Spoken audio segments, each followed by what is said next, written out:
Welcome back in another lecture of polity. For latest update, you can follow us on our Telegram channel or on our website that is www.aroraias.com. और अगर आप PGB batch join करना चाहते हैं या फिर आपकी कोई क्वेरी है तो आप इन नंबर्स पे कांटेक्ट कर सकते हैं। और इन बुक्स को परचेज करने के लिए you can check it on Flipkart and Amazon. So start करते हैं हमारा आज का लेक्चर। आज हम करेंगे प्रेशर ग्रुप्स के बारे में। प्रेशर ग्रुप होते क्या हैं? ये जो टर्म थी ये यूएसए में ओरिजिनेट हुई थी सबसे पहले।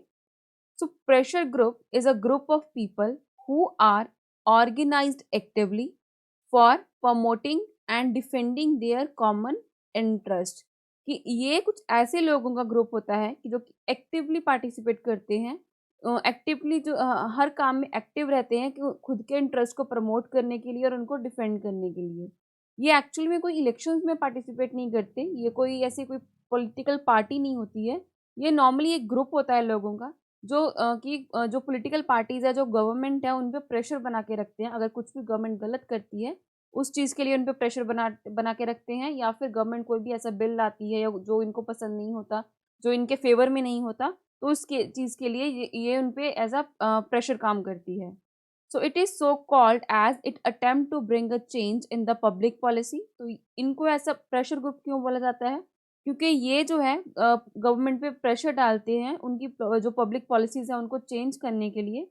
The pressure group is also called interest group. इनको इंटरेस्ट ग्रुप भी बोला जाता है और वेस्टेड ग्रुप्स भी कहा जाता है। नेक्स्ट आता है प्रेशर ग्रुप्स इन इंडिया, कि इंडिया में कौन से प्रेशर ग्रुप्स है।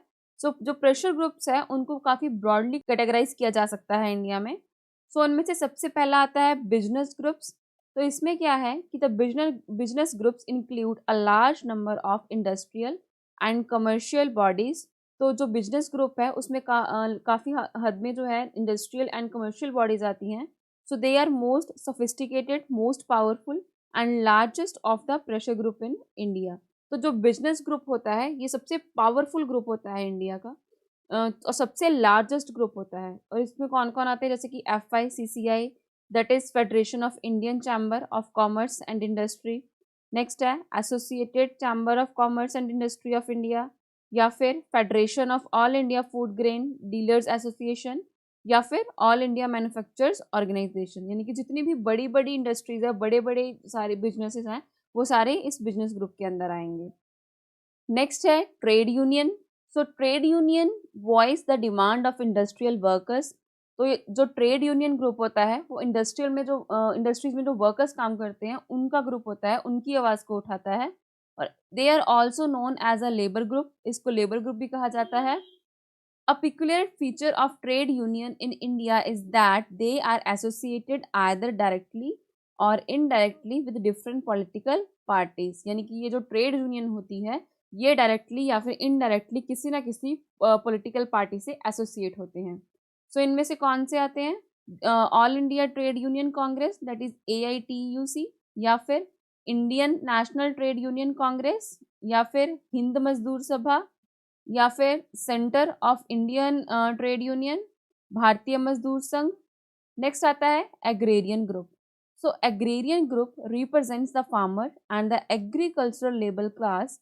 तो ये जो एग्रेरियन ग्रुप होता है ये जितने भी फार्मर्स होते हैं, जितने भी लेबर क्लास होती है, एग्रीकल्चरल लेबर क्लास, उसको यहाँ पे ये रिप्रेजेंट करते हैं।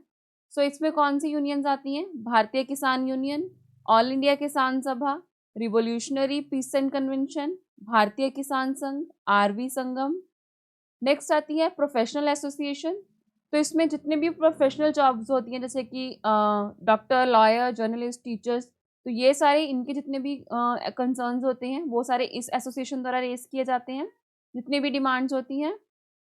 और ये जो एसोसिएशंस हैं वो वेरियस रिस्ट्रिक्शंस होने के बावजूद भी अपना प्रेशर जो है वो गवर्नमेंट पे बनाने पे कामयाब हो जाती हैं by various methods including agitation for the improvement of their service conditions।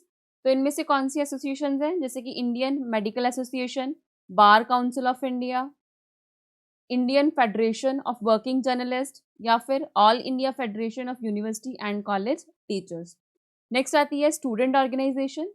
Various unions have been formed to represent the student community. तो यहाँ पे काफ़ी सारी यूनियंस बनाई गई हैं जो कि स्टूडेंट कम्युनिटी को रिप्रेजेंट करती हैं। However, these unions, like the trade unions, are also affiliated to various political parties. तो जैसे कि ट्रेड यूनियन जो थी वो भी किसी ना किसी पार्टी से एसोसिएट होती थी, तो यहाँ पे सेम उसी तरह ये जो स्टूडेंट ऑर्गेनाइजेशंस होती हैं ये भी किसी ना किसी पार्टी से एफिलिएट होती हैं। सो जैसे कि अखिल भारतीय विद्यार्थी परिषद, ये जो है बीजेपी से एफिलिएटेड है। नेक्स्ट है all India student federation. Next is national student union of India, student federation of India. तो ये सारी यूनियंस किसी ना किसी से एफिलिएटेड हैं। नेक्स्ट आती है रिलीजियस ऑर्गेनाइजेशंस। तो इसमें क्या है कि the organisation based on the religion have come to play an important role in the Indian politics. कि जो रिलीजन के बेस पे ऑर्गेनाइजेशंस बनाई गई हैं वो काफ़ी इंपॉर्टेंट रोल प्ले करती हैं इंडिया की पॉलिटिक्स में।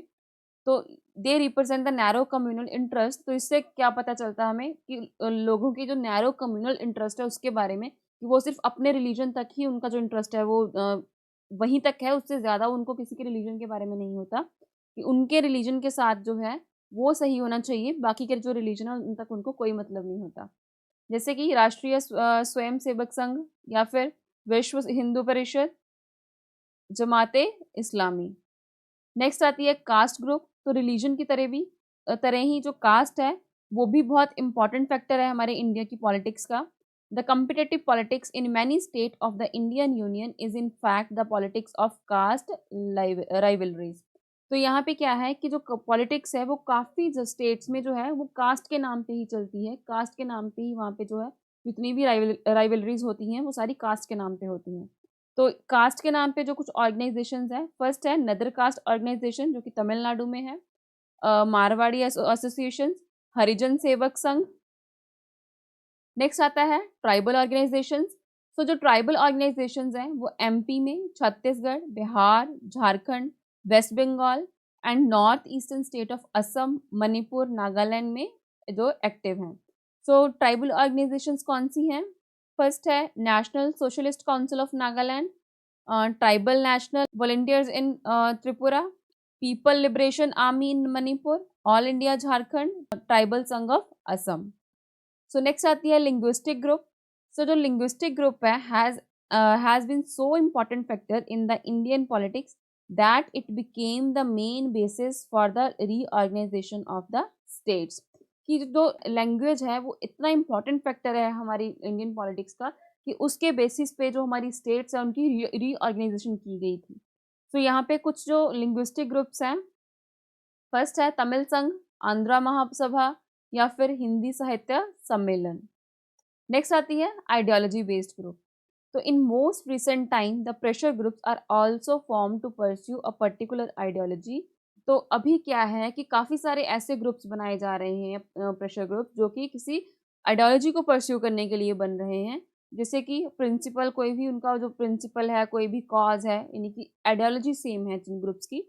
सो कौन से ग्रुप्स हैं इनमें? सबसे पहला है इन्वायरमेंटल प्रोटेक्शन ग्रुप, जो इन्वायरमेंट के प्रोटेक्शन के लिए ग्रुप बने हुए हैं, जैसे कि नर्मदा बचाओ बचाओ आंदोलन या फिर चिपकू मूवमेंट। नेक्स्ट आता है democratic right organisation, civil liberties और association, Gandhi peace foundation, women right organisation. Next आता है एनॉमिक ग्रुप्स। सो एनॉमिक ग्रुप्स कौन से हैं यहाँ पे? जैसे कि all India Sikh student federation, Naxalite groups हो गए, Jammu and Kashmir liberation front हो गया, या फिर United liberation front of Assam, या फिर दल खालसा। तो ये जो एनॉमिक ग्रुप्स होते हैं, जैसे ही कोई ना कोई प्रॉब्लम अराइज होती है, कुछ ना कुछ ऐसा हुआ, तो उसके लिए उसी टाइम पे कोई ना कोई ग्रुप बन जाए, तो ये वैसे ग्रुप्स होते हैं। तो इसी के साथ हमारा प्रेशर ग्रुप का चैप्टर कंप्लीट होता है। मिलते हैं अपने नेक्स्ट लेक्चर में नेक्स्ट चैप्टर के साथ। Thank you.